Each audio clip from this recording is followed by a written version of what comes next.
Hello and welcome students, Gyanjyoti coaching সেন্টারের পক্ষ থেকে তোমাদের সকলকে আরও একবার স্বাগত। আজকে আলোচনা করব খুব ইম্পর্টেন্ট একটা টপিক নিয়ে, সেটা হলো ডিসলেক্সিয়া এবং এটি একটি হলো লার্নিং ডিসঅ্যাবিলিটি। তোমাদের সিলেবাসে কিন্তু এরকম অনেকগুলো টপিক দিয়ে দেওয়া রয়েছে যেগুলো তোমাদের এক্সামের জন্য যথেষ্ট ইম্পর্টেন্ট। তো আজকের ক্লাস বা আলোচনার বিষয় শুরু করার আগে চলো এই জায়গাটা আমরা কিন্তু প্রত্যেক দিন আলোচনা করে থাকি, আজকেও তার কিন্তু কোনো রকম ব্যতিক্রম হচ্ছে না। তোমরা যারা চাইছো আমাদের সাথে যোগাযোগ করতে তারা কাইন্ডলি বোর্ডের কর্নারে দুটো কন্ট্যাক্ট নাম্বার দেখতে পাচ্ছ, যে কোনো একটি নাম্বারে কল করে কিন্তু তোমরা আমাদের সাথে সরাসরি যোগাযোগ করে নিতে পারো।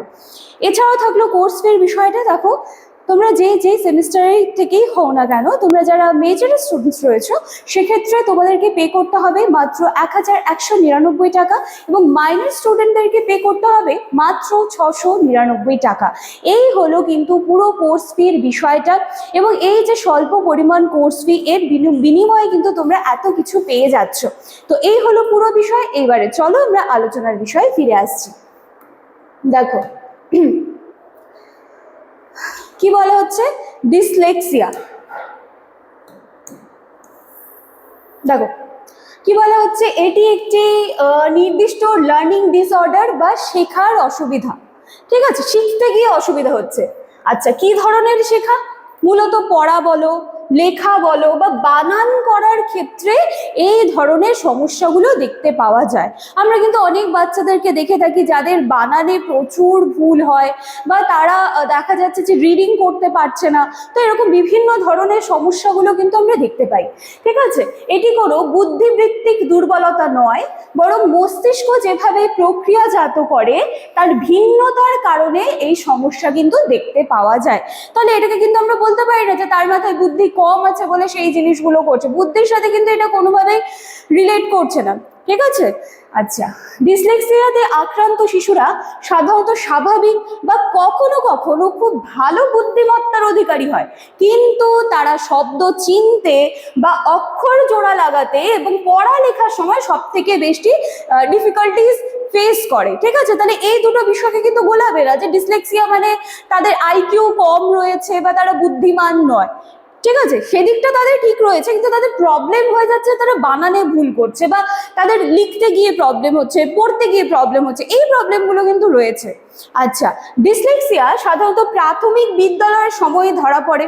শিশুটি যখন পড়া শিখতে শুরু করে তখন দেখা যায় যে সে অক্ষর গুলিয়ে ফেলছে। কিভাবে অক্ষর গুলিয়ে ফেলছে? বি কে ডি করে দেয়। এটা কিন্তু খুব কমন একটা প্রবলেম, এটা কিন্তু আমরা দেখতে পাই। দেখো কি বলা হচ্ছে যে শব্দ উল্টে পড়ে, বানান ভুল করে বা পড়ার গতি খুব ধীর হয়ে যায়। যেমন দেখো এখানে দেওয়া আছে বি কে ডি লেখা, পি কে কিউ ভাবতে শুরু করা। ঠিক আছে, এভাবে দেখতে শুরু করে। বা পুরো ওয়াজ WAS এটাকে পুরো উল্টে ভাবে, এটাকে তারা পুরো উল্টে ভাবতে শুরু করে বা দেখে সেভাবে SAW হিসেবে তারা পড়তে শুরু করে। আবার শব্দ বারবার পড়লেও দেখা যাচ্ছে এখানটায় কিন্তু তারা ঠিকভাবে মনে রাখতে পারছে না। তাহলে এই সমস্ত প্রবলেমগুলো কিন্তু ডিসলেক্সিয়াতে দেখতে পাওয়া যায়। ঠিক আছে, আচ্ছা চলো এরপরে দেখি কি বলা হচ্ছে, ধীরে পড়া, উচ্চারণ করতে গিয়ে সমস্যা। দেখো এই সমস্যাগুলো কিন্তু আমরা দেখতে পাই কম বেশি।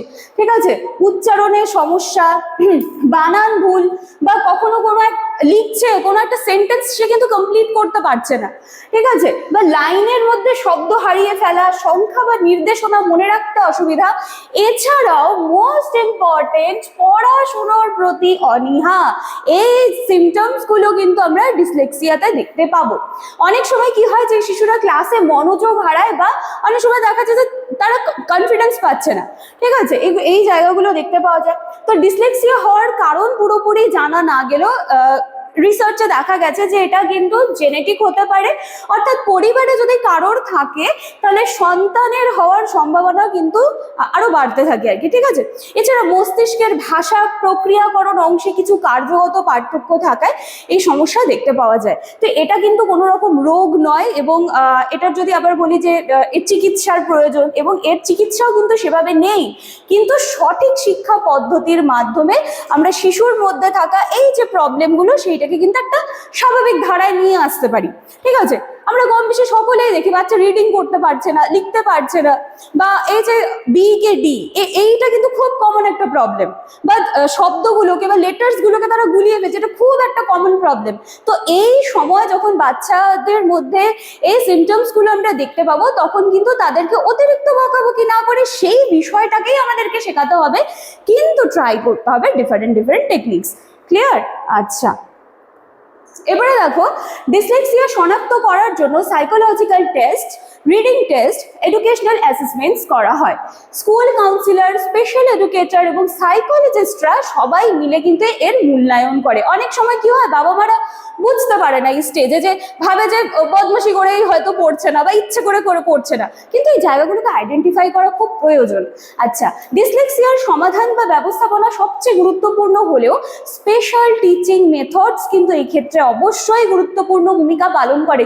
যেটা আমি একটু আগে বললাম, যে শেখাবো তো ঠিকই তাদেরকে, কিন্তু একটু অন্যভাবে, কিছু আলাদা টেকনিক দিয়ে, যে তারা যে জায়গাগুলো মিস্টেক করছে চলো তুমি সেভাবেই শেখো, কিন্তু সেখানটাই কিছু মডিফিকেশন আমাদেরকে আনতে হবে, এইভাবেই তাদেরকে শেখাতে হবে।